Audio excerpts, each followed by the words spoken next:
Okay, so we're gonna talk about winter in Canada. That's my favorite topic. And if you are planning to come to Canada, अगर आप student visa पे आ रहे हो, work visa पे आ रहे हो, या तो फिर विजिट के लिए, या तो फिर एज ए पीआर आ रहे हो, तो आपने सुना ही होगा सबसे, या तो फिर इंटरनेट पे, या तो फिर न्यूज़पेपर में, या तो फिर कोई फैमिली मेम्बर या रिलेटिव से कि यार तुम विंटर में क्या करोगे वहाँ पे, तुम्हारे तो मतलब बहुत प्रॉब्लम्स आएगी वहाँ पे।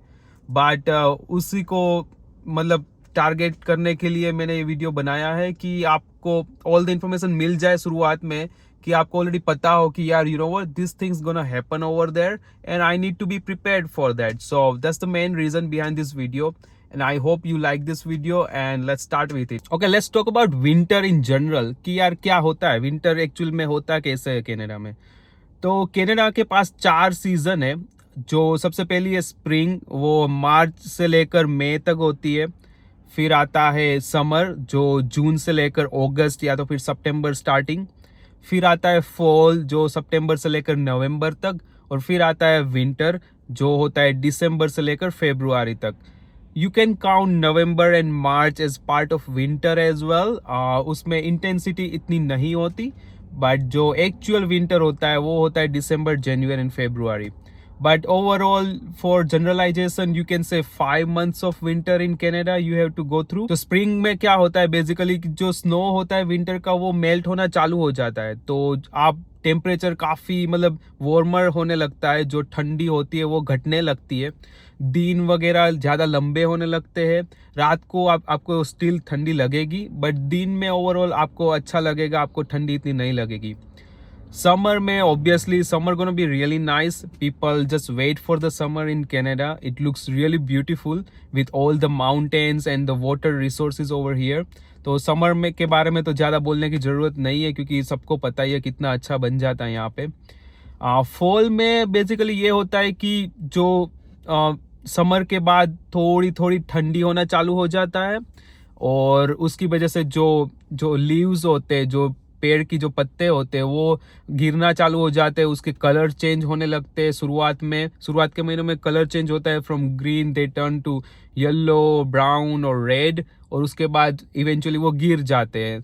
और उसका बेस्ट एग्जांपल है जो मेपल लीव्स होते हैं टोरंटो में। अगर आप फॉल में आ रहे हो Canada, try to visit Toronto during that time and I think you will love it. It's just so beautiful over there in fall time, so you will love that. So fall में ये होता है। fall के बाद आएगा अपना real winter, उसके बारे में हम आज बात करेंगे कि विंटर क्या है। सो विंटर की इंटेंसिटी आपको कनाडा के अलग अलग पार्ट में अलग अलग फील होगी। I will cover major part right now. I won't go into more details about the location. But सबसे पहला जो कैलगरी अल्बर्टा का है, आपको पता ही है, मैंने ऑलरेडी कवर कर दिया है कि यार यहाँ पे ओके होता है, स्ट्रॉन्ग विंटर होता है, मतलब इतना इजी नहीं रहता, स्पेशली दिसंबर और जनवरी। तो वो आपको पता है ऑलरेडी, मेरे पुराने वीडियोस आपने देखे होंगे। और लेट्स टॉक अबाउट वैंकूवर। तो वैंकूवर में क्या होता है कि आई थिंक सबसे ईजीएस्ट और कन्वीनियंट प्लेस होगा अगर विंटर में आपको कनाडा में अच्छे से रहना है तो वैंकूवर चले जाओ। ऑब्वियसली वो काफ़ी महंगा है उसकी वजह से, क्योंकि काफ़ी कन्वीनियंट है लोगों को रहने के लिए। टेम्परेचर +1 to 10 में होगा, या तो फिर माइनस में कभी कभी जाएगा। तो eventually like you not gonna have any snow over there, कभी कभी आ जाता है। अदर हैंड टोरंटो की बात करें तो टोरंटो में काफ़ी स्ट्रॉन्ग रहता है winter, but is not as bad as Alberta और मैनीटोबा। अल्बर्टा और मैनीटोबा में मतलब वाइल्ड बोल सकते हो कि दिसंबर जनवरी में तो वाइल्ड विंटर आता है, बट टोरंटो में आई थिंक एवरेज -5 -10 के अराउंड रहता है विंटर में, दिसंबर जनवरी फरवरी में। बट ओवरऑल इतना बुरा नहीं होता कि जितना तुम मैनीटोबा और अल्बर्टा में एक्सपीरियंस करोगे। वहाँ पे मतलब मोस्टली मॉइस्ट कंडीशंस है, मॉइस्ट एंड कोल्ड, और जो अल्बर्टा में है वो ड्राई एंड कोल्ड है। तो उसकी वजह से भी आपको विंटर का जो एक्सपीरियंस है वो थोड़ा चेंज हो सकता है।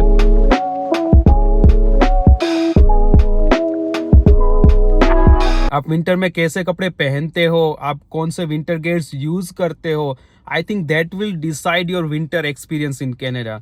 अगर आप कपड़े इतना प्रोटेक्शन नहीं पहनोगे और आप बाहर जाओगे तो आपको ऑब्वियसली ठंडी बहुत लगेगी, आपको तकलीफ भी आ सकती है।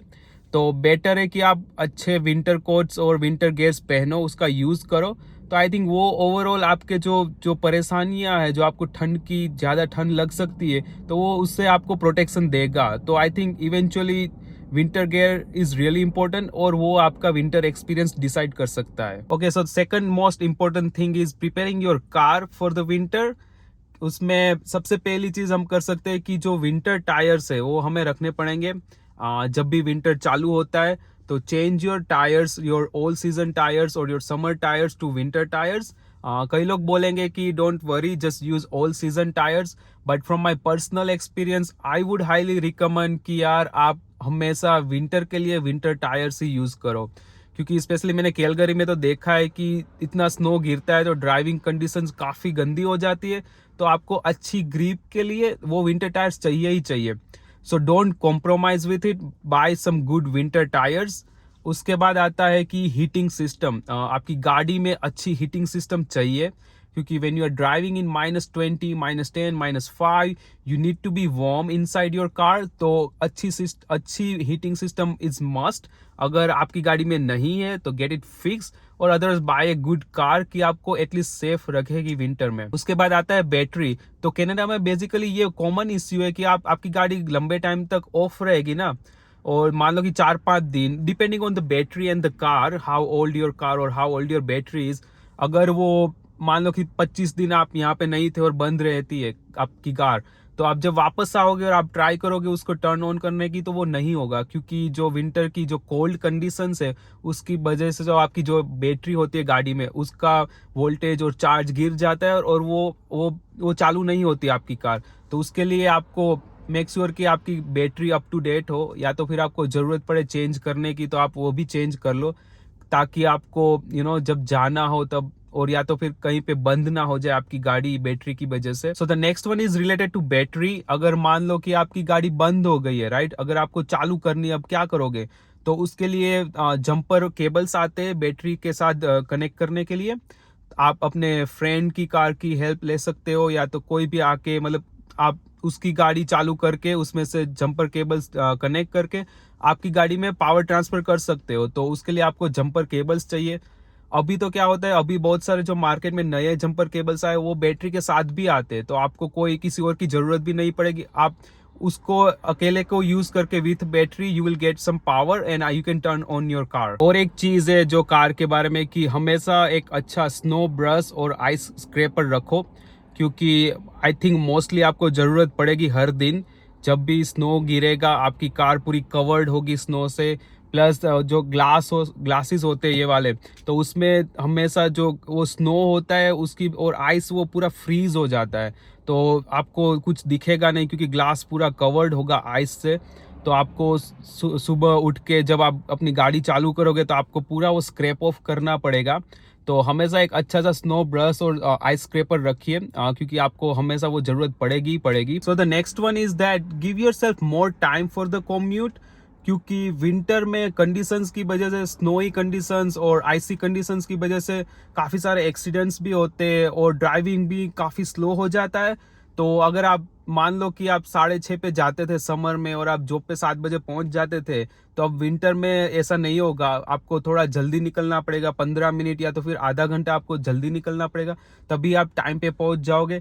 तो हमेशा वो बफर रखना 15 मिनट से लेकर आधे घंटे तक का, कि उस वजह से आप मतलब हमेशा टाइम पे पहुंच सको। तो विंटर में काफ़ी इंपॉर्टेंट है, क्योंकि कनाडा का वेदर काफ़ी अनप्रेडिक्टेबल है, और थोड़ा सा भी यहाँ पे मतलब स्नो वगैरह होता है तो, और एक्सीडेंट वगैरह होता है तो पुलिस आ जाती है, इमरजेंसी सर्विसेज आ जाती है, फायर ब्रिगेड होता है, तो उसकी वजह से भी काफ़ी बार वो ट्रैफिक डाइवर्ट भी होता है। तो उस वजह से if you will give 15 minutes और 30 minutes extra, you will be fine. So another thing that can be really handy is using your weather app on your phone. उसमें काफ़ी अच्छा फोरकास्ट दिखाते, जो नेक्स्ट 36 आवर्स का होता है, नेक्स्ट डे का होता है, या तो फिर नेक्स्ट 14 दिन या 15 दिन का होता है, वो अच्छे से पूरा वो ब्रेक डाउन करके वो दिखाते हैं। तो आई थिंक वो काफ़ी हेल्पफुल होता है अगर आपको कल के लिए कुछ प्लान करना है, या तो फिर आप विंटर टायर्स चेंज करने, आपको पता नहीं कब स्नो चालू होगा, राइट? तो आप वेदर ऐप में देख सकते हो और उसमें पूरा दिखा देंगे कि कब से स्नो चालू होगा और कब बंद होगा, राइट? तो उस वजह से आपको अच्छा प्लानिंग करने में weather app can be really helpful, so always make use of it. So the next one is keep an emergency contact that can be helpful, because snow के टाइम आपकी गाड़ी स्टक हो गई या तो फिर कुछ भी हो गया, राइट, विंटर कंडीशंस की वजह से, तो एक इमरजेंसी कॉन्टेक्ट अच्छा रखना, आपका कोई फ्रेंड हो, रिलेटिव हो या तो फिर फैमिली मेंबर हो, कि आप उसको कॉल करो और वो राइट अवे आपको हेल्प के लिए आ सके. You never know in the winter, right? तो आपको कभी भी जरूरत पड़ सकती है.